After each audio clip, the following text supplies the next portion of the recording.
Story time of how I caught my teacher and my best friend doing the dirty. So everything was fine up until the middle of the year when she started acting really strange, and so did he. So at the time, I was 13 and she was 14.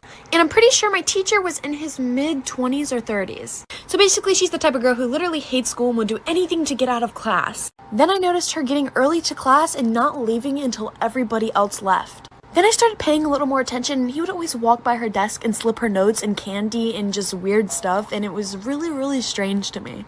He also moved to her desk right next to his, which his was all the way in the back left corner of the classroom. He would also always make jokes with her, which I didn't really understand until I found out they were sleeping together. So on Friday, my mom messaged her parents asking if they could pick me up Monday because my parents were going out of town that weekend and I hated riding the bus. Well, I'm guessing she didn't know that I was going home with her Monday. So that Monday, I got into her mom's car and I asked her mom where she was. Her mom said that she was failing math and her math teacher offered to tutor her. This teacher was also brand new. I'm running out of time, so like for part 2. Here's part 2 of how I found out my best friend was sleeping with our teacher. So continuing on with the story, I told her mom that I've never seen him tutor somebody before. Plus, she told me her grades were sky high in that class. I ended up forgetting my pencil pouch, which had my keys to my house in it, so I had to go back anyways. And when I went back, the door was locked. And like he had something over it or whatever, but I could see under it because he didn't cover it all the way. And she was on his desk and he was kissing her or doing weird stuff. I knew her mom wouldn't believe me if I told her what I saw, so I just told her it was an emergency and she was in trouble. So we booked it back to the classroom. And at first we didn't see them, and then she seen a foot come from beside the desk. Mind you, we're peeking under it, so we couldn't really see much. She started banging on the classroom door and screaming. I've never seen her this mad. I was honestly terrified that I ran into a separate classroom. The teacher to this day, I'm pretty sure he's still in jail, and she is still homeschooled and grounded with no phone. We found out that he was married with 4 kids. Well, was married.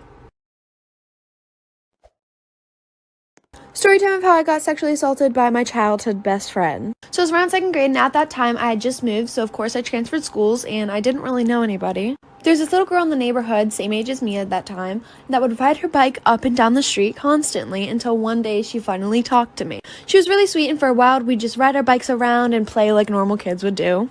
And eventually we started getting really close. My mom always told me she despised the girl and got really weird vibes from her, but like of course I didn't care and I continued to play with her because, you know, that was my best friend at the time. And so one day she asked me to play house with her, and I thought, you know, just gonna be like sisters and taking care of babies and stuff like that. But that is far from what she meant. Mind you, we were both in 2nd grade. She started to touch me, and once I hesitated, she cautioned me that everybody does it and this was okay. Then she started telling me about the birds and the bees. I nicely nodded my head and just disagreed with her, and when I got up to leave, she pushed me back down to the floor. I'm running out of time, like for part 2. Part 2 of how I got sexually assaulted by my childhood best friend. So continuing on with the story, after she pushed me down to the ground, she continued to touch me in all the places that I did not want to be touched. Keeping in mind that we were only in 2nd grade, I found this very strange. It was known as my no-no square, so I honestly did not want to be touched there. After a while of convincing, I finally just stayed still and she continued to do stuff to me. Finally, she let me go home, and as I was walking out the door, she whispered in my ear, if you ever tell anybody about this, I will snitch on you and reverse the story.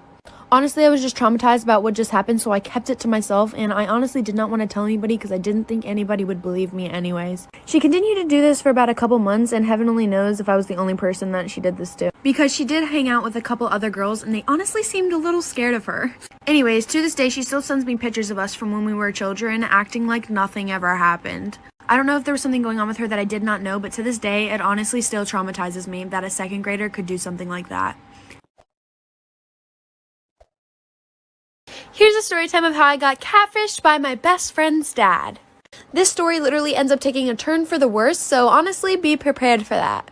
So it was around 6th grade and I had just moved schools, and I put on my Snapchat story, swipe up to be friends, because I didn't really know anybody around me, so I kind of had no friends. So this one dude swipes up and he's like, hey, you're really cute, we should talk more. And I was like, aw, thanks, what you look like? He sends me a couple pictures of himself and he was so hot. So I was like, yes, let's talk more. So we started snapping so much that within a couple hours, he was #1 on my best friends list. He would never show his entire face. He would always show like his jawline and stuff like that. Or like pictures of his underwear. Literally all I ever got was jawline pics or underwear pics. I literally got so comfortable with this dude, I told him stuff that nobody else knew. I told him I loved him and that I was catching feelings. A couple days later, I stayed the night at my best friend's house. She had softball practice, so I stayed at the house with her dad. Once we get back to her house, after dropping her off at softball practice, he said he had a big surprise for me. I'm running out of time, like for part 2. Here's part 2 on how I got catfished by my best friend's dad. Continuing on with the story, my dumb self didn't really think anything of it, so I followed him to his room. He closed the door behind me and he told me to be quiet. I was like, okay, what is this surprise that you have for me? He pulled out his phone and he showed me his Snapchat. And it was the Snap account that I have been snapping for the past couple of weeks. And the same guy that I confessed my love for. Mind you, I'm pretty sure her dad was in his mid-40s at the time. And I was only 12. He told me to give him my phone because I needed to be punished for my actions, so I did. I only did because I was honestly terrified and I had no idea what else to do. He told me since I told him I loved him, I needed to show him that I loved him. And he starts to take his pants off. I turn around and I run out the room and out the house. My house was only a couple houses down, so I ran all the way down to my house and told my mom everything that happened. I don't know if she really believed me, but he ended up convincing us not to press any charges against him. And I was never allowed to see my best friend nor him ever again. P.S. I never got my phone back and we had to move again. Story time. Okay, so there was this one teacher in middle school that nobody ever really liked. She always woke up on the wrong side of the bed. So this one girl that she picked on in particularly, literally her phone would be in her back pocket and she'd send it to the office because she could see it. And it was out when it was just in her back pocket. Or like one day the teacher told her that she could put her head down because she didn't feel good. And then she called on her and then like her head was down and she sent her to the office saying that she wasn't listening and being disrespectful when literally she didn't even do anything wrong. So she decided that when the teacher was not looking, she put a whole bunch of this super glue, I think. I don't really remember what glue it was, all over the teacher's chair. So when she sat down, it literally stuck to her pants. The back of her pants ripped off and I think she had to go to the hospital or ER because of the chemical reaction her skin had with the glue. And literally nobody ever snitched on her because nobody really liked that teacher and knew how evil that teacher was. Nobody snitched on her, so the teacher ended up not working there anymore and actually quit because of that. And I'd do it again. Here's a story time of how me and my sisters almost got kidnapped. So my mom and her boyfriend were just going to go out and have a night to themselves, and I was home watching my 2 little sisters. At the time, I was 13, my 2 little sisters were 9 and 6. So around 6 p.m., my mom and her boyfriend leave. Me and my sisters just sit down and watch a movie, and then I get up to make them dinner. I get paranoid really easily, and while I was making them dinner, I look out the kitchen window, and I thought I seen somebody in the backyard. I text my mom and she gets on the cameras that are outside and she said nobody was out there. I continue making them dinner, we sit down and eat, and then we start watching another movie. Then we start hearing knocking. It wasn't coming from any of the doors, it was coming from the side of the house. I didn't want to bother my mom on her one night out, so I just took the kids and we went upstairs and watched a movie in my room.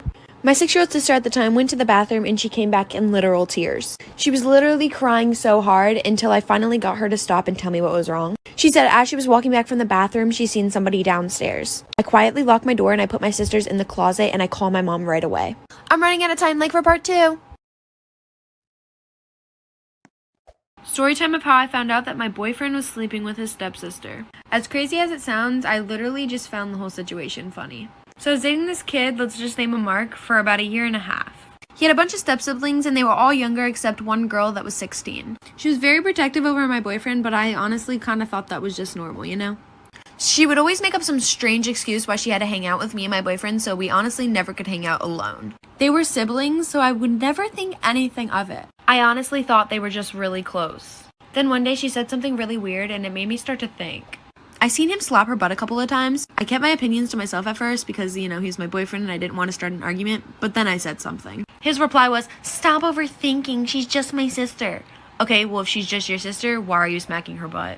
Anyways, one night he wasn't replying to me for like 3 hours and I thought he was asleep. So I log into his Snap to spam cute pictures of me and his memories. And I found videos. Disturbing videos. I'm running out of time, like for part 2. Part 2 of how I found out that my boyfriend was sleeping with his stepsister. Continuing on with the story, I saw videos of him sleeping with somebody. At first I didn't know who the girl was because she went no face, no case. And of course I was going to look at the video just to find out who the girl was. I mean, I was mad, so I really didn't care about anything else about finding out who it was. And I realized that it was his stepsister's room. Again, I didn't want to jump to conclusions. Then a couple videos later, it was a video of them making out, so I was just like, okay, it has to be her. I log out of his Snap and 30 minutes later he texted me and said, "Hey, did you log into my Snap?" I said, "Yeah, haha, I didn't mean to." Then I said, "So was it good?" Even though I saw the videos, he literally never admitted to it. After he found out that I knew, he blocked me on literally everything, didn't break up with me, just blocked me on everything and hasn't said a word to me since. His mom ended up texting me and was like she was very disappointed in me, so he had obviously told her some lies. His stepsister and all his family ended up blocking me on everything too. Again, I'm not sure what he told them, but I'm pretty sure they all hate me now. So yay!